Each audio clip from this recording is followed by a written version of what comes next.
Good evening, and thank you for attending my presentation for Music, the Voice, and Emotions, an undergraduate thesis study in the field of psychology. It's an honor to be featured here at Student Scholarship Week among many great presenters, and I look forward to contributing to the body of research being presented this week. My name is Victor Montanaro, and without further ado, let's get started.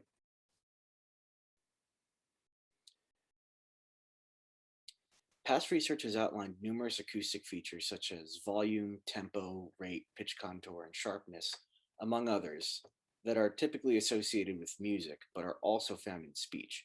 For example, when you're listening to a song that you like, you'll notice that the volume changes as the dynamics shift, or certain songs are faster than others, referring to tempo or rate.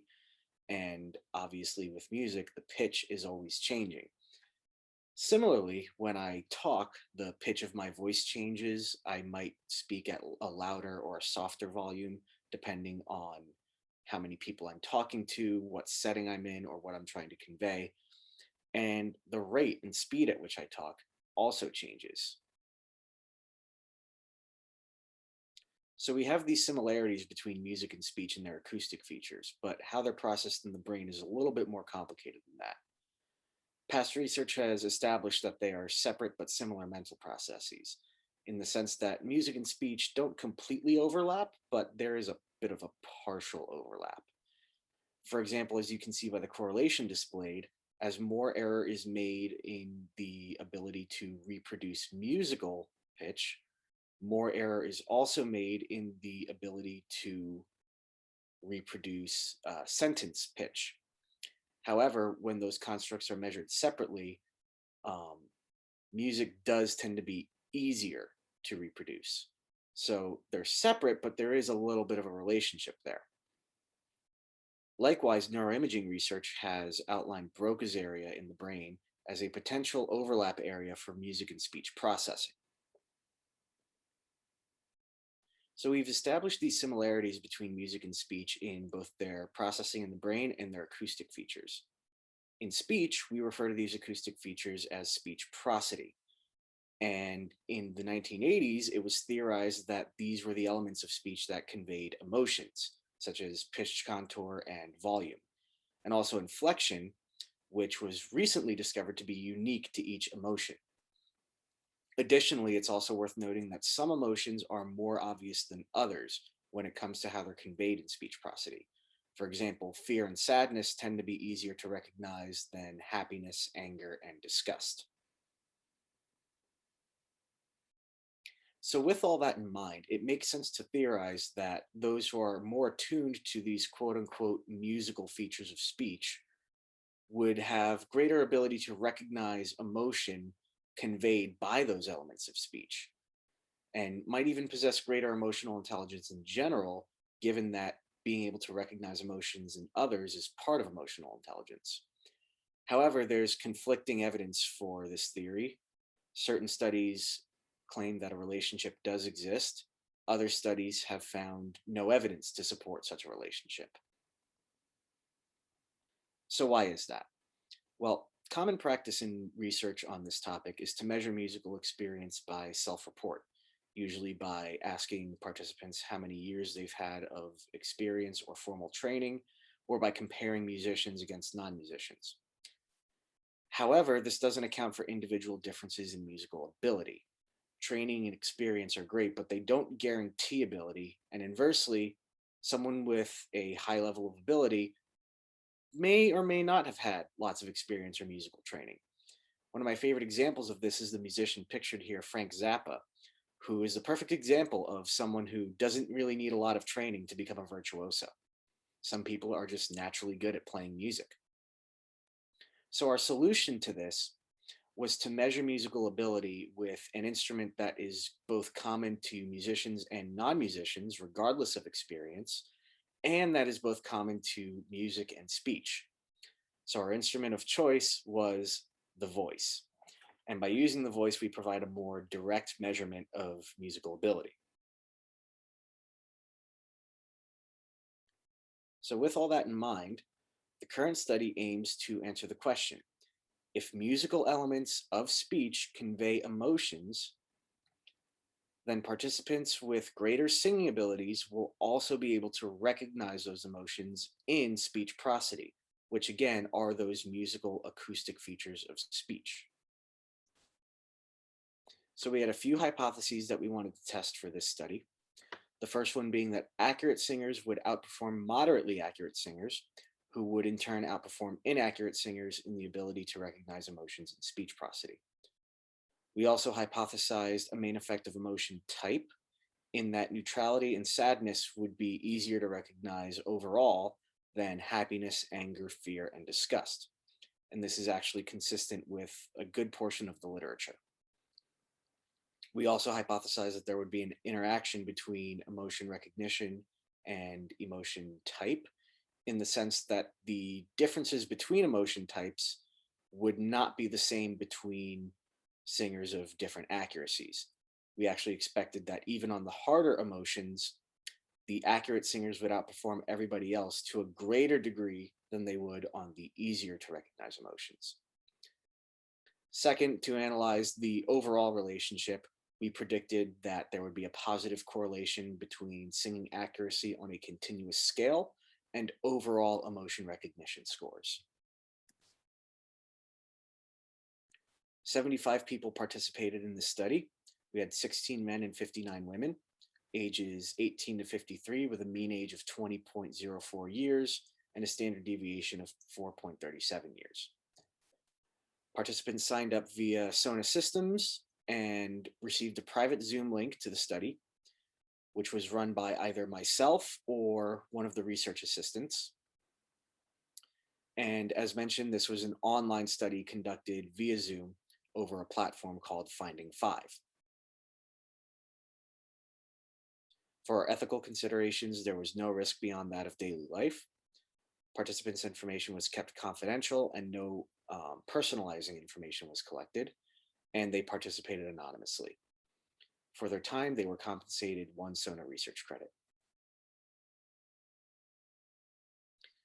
So the materials used were the Seattle Singing Accuracy Protocol, which included a singing task and a pitch discrimination task.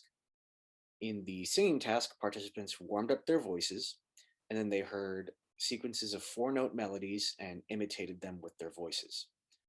For the pitch discrimination task, they listened to sequences of 2 pitches and identified whether the second one was higher or lower than the first one. For the emotion recognition task, we used select stimuli from the Gate 7 emotion identification task, which consisted of English pseudo sentences, which are basically nonsense sentences. The reason we use pseudo sentences instead of traditional sentences are so that the meanings of the phrases wouldn't influence participants' decision as to which emotion was being conveyed. They had to rely on the prosody. Lastly, they completed a musical experience and demographics questionnaire. So our between subjects variable in the study was singing accuracy. For one of the analyses, we actually split participants up into groups of singers based on their accuracy. So those who scored below 33.33% in the task were assigned to the inaccurate group. Those who scored between 33.33 and 66.67% were placed in the moderately accurate group, and those who scored above 66.67% were grouped as accurate singers. Our within subjects variable was emotion type. Once again, these were the 6 emotions tested: neutrality, happiness, sadness, anger, and fear, and disgust. A mixed factors ANOVA was conducted to analyze the main effect of singing accuracy, the main effect of emotion type, and the interaction between the 2 variables. As you can see by the clustered bar chart on the side, there actually wasn't a main effect of singing accuracy. There was a main effect of emotion type, which partially supported the hypothesis, and there was no interaction between singing accuracy and emotion type. When Bonferroni corrections were applied, the post hoc analyses revealed neutrality as the easiest emotion to recognize, followed closely by fear and sadness together, followed again by anger and happiness together, with disgust being the least recognized emotion just above chance. We also ran a one-tailed Pearson R correlation to analyze the relationship between singing accuracy and emotion recognition. However, no relationship was found, and the hypothesis was not supported. So we did run some follow-up analyses after the hypotheses were tested, all one-tailed as before, and what we found was actually quite interesting. For example, we found that years of musical experience was able to predict singing accuracy to a pretty strong degree. This is interesting because we chose to use singing accuracy instead of experience to predict emotion recognition, and while neither of those did that, they were still related to each other. More interesting, however, was the ability of pitch discrimination to predict emotion recognition scores in neutrality, sadness, and fear, which were ranked as easier to recognize than the other three emotions, happiness, anger, and disgust, whose emotion recognition scores were not predicted by pitch discrimination. So in summary, only one of our four hypotheses was partially supported. There was no main effect of singing accuracy on emotion recognition. However, there was a main effect of emotion type in that neutrality was easier to recognize than sadness and fear, which were easier to recognize than happiness and anger, which were in turn easier to recognize than disgust. So the emotions were different in their difficulties, but not the way we predicted. There was no interaction between the two variables, and there was no relationship between singing accuracy and overall emotion recognition.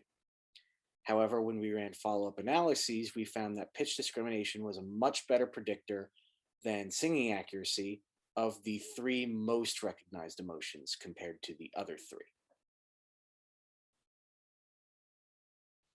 So our main strength of the study was the use of a behavioral task to directly measure singing ability.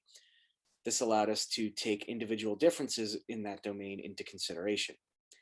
However, being in an online setting, we weren't able to control for recording techniques and singing posture, so those varied more than we would have liked across participants.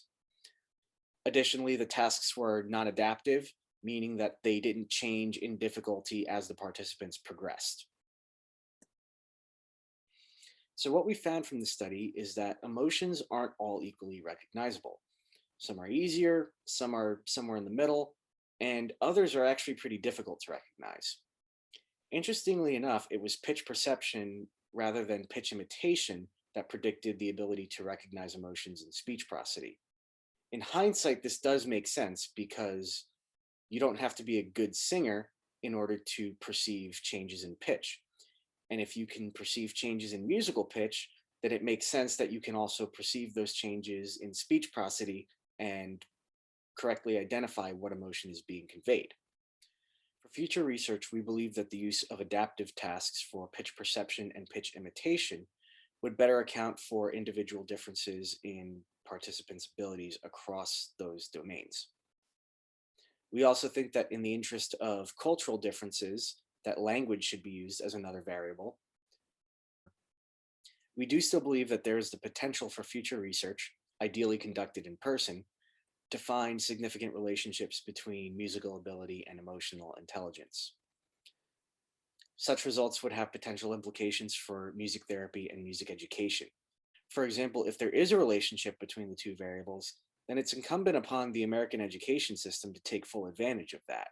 Investing in music education in childhood could potentially go a long way in producing adults who are not only well educated, but emotionally intelligent as well. These are my references that you can check. And you can also feel free to email me if you have any questions about the study.